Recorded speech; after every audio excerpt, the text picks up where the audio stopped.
মাননীয় স্পিকার, আমি প্রথমেই শুরু করি। ঢাকা বিশ্ববিদ্যালয়ে যখন প্রথম বর্ষে ভর্তি হই তখন আমার একজন শিক্ষক ছিলেন। উনি বলেছিলেন বাংলাদেশের রাষ্ট্র ব্যবস্থা একটি অশ্লীল রাষ্ট্র ব্যবস্থা, যে তার নাগরিকদেরকে ওন করে না এবং তার নাগরিকদের জন্য কোনো উদ্যোগ গ্রহণ করে না। উদ্যোগ গ্রহণ করার ক্ষেত্রে যারা দেশের অর্থনীতিতে ভূমিকা রাখে, যারা দেশের কল্যাণে ভূমিকা রাখে, যে যত বেশি ভূমিকা রাখে তাকে তত বেশি ডিজোন করে। সেই জায়গা থেকে তার কথার সত্যতা অনুযায়ী এই যে আমাদের মধ্যে বাংলাদেশে প্রবাসীদেরকে সবচাইতে বেশি ডিজোন করা হয়ে থাকে। প্রবাসীদের প্রত্যেকটা পদে পদে যে জটিলতার শিকার হতে হয়, যে দুর্নীতিগ্রস্ত প্রশাসনিক ব্যবস্থার কারণে তাদেরকে যে সকল সমস্যায় পতিত হয়, কিন্তু আমরা বারবার বক্তব্যে বলি, কথাই বলি এবং নির্বাচন আসলে আমরা যারা রাজনীতিবিদরা আছি তারা মঞ্চে ভাষণ দিয়ে বলি যে প্রবাসীদেরকে প্রাধান্য দেওয়া হবে, তাদের নিরাপত্তা নিশ্চিত করা হবে।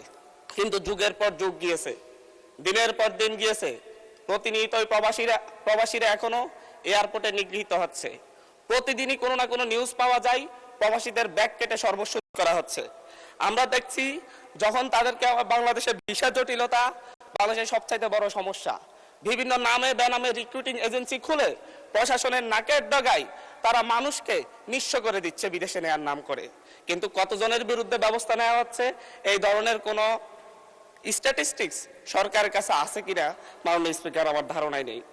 মাননীয় স্পিকার, আমরা পল্টন, মতিঝিল কিংবা প্রক্রিয়াপুলে দাঁড়ালেই দেখি প্রত্যেকটা বিল্ডিং এ মনে হয় ৩-৪টা করে রিক্রুটিং এজেন্সি, এবং সেই রিক্রুটিং এজেন্সির নিচে আমরা প্রায়শই মানুষের চোখের কান্না দেখতে পাই।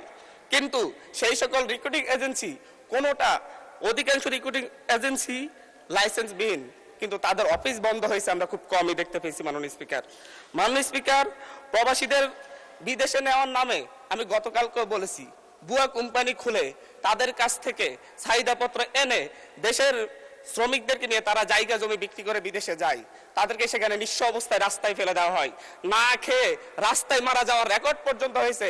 কিন্তু বাংলাদেশের দূতাবাস কিংবা বাংলাদেশের মন্ত্রণালয় এই ব্যাপারে আনুষ্ঠানিকভাবে কোনো দুঃখ প্রকাশের বিবৃতি পর্যন্ত আমাদের চোখে পড়েনি। মাননীয় স্পিকার, আমাদের এই বাংলাদেশের এই যে ভুয়া কোম্পানি তৈরি করা এবং ভুয়া এজেন্সির নাম করে, ভুয়া কোম্পানির নাম করে শ্রমিকদেরকে, বাংলাদেশের সাধারণ মানুষকে প্রতারণার শিকার হয়ে নিঃস্ব করা হয়, এটার সাথে বাংলাদেশের দূতাবাস, বাংলাদেশের মন্ত্রণালয় সহ প্রত্যেকটা গ্রুপই জড়িত, এবং সবচাইতে বেশি জড়িত বাইরের সিন্ডিকেট।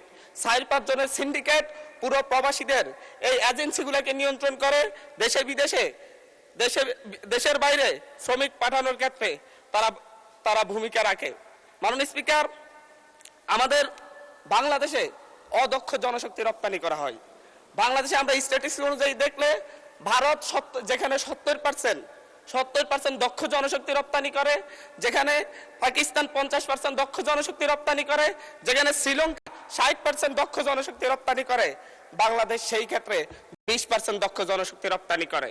তাও তারাও আইটি খাতে সেটা 1%-এর কম, স্বাস্থ্য খাতেও 1%-এর কম, এবং প্রকৌশল খাতে 1%-এর কম।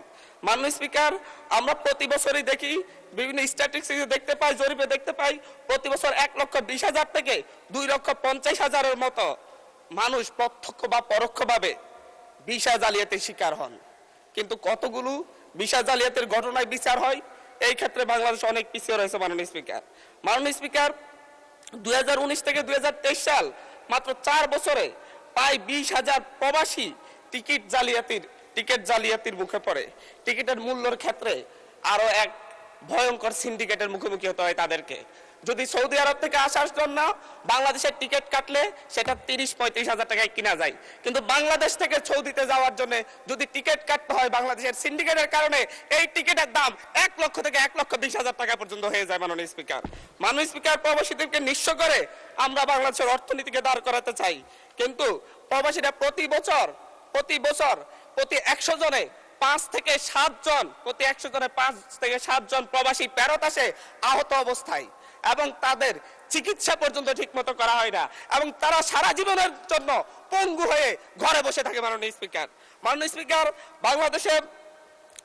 বাংলাদেশে প্রতি বছর প্রায় 1,500 থেকে 2,000 প্রবাসীর লাশ বাংলাদেশে আসে এবং এখানে 1.5 থেকে 2,000 প্রবাসী মৃত্যুবরণ নিহত হয় বিভিন্ন দুর্ঘটনার কারণে, কিন্তু তাদের পরিবারের খোঁজার কেউ রাখে না। আমরা নিঃস্ব হওয়ার যে অবস্থা দেখি, আমরা এই ক্ষেত্রে দেখি সরকারের উদাসীনতা। সেটা যেই সরকারই হোক, নতুন সরকার এসেছে 3 মাস হয়েছে, আমরা এখানে আলোচনা করতেছি সরকার যেন নতুন করে উদ্যোগ নেই। আমরা পূর্ণ অতীতের মতো পিছনে ফিরে যেতে চাচ্ছি না।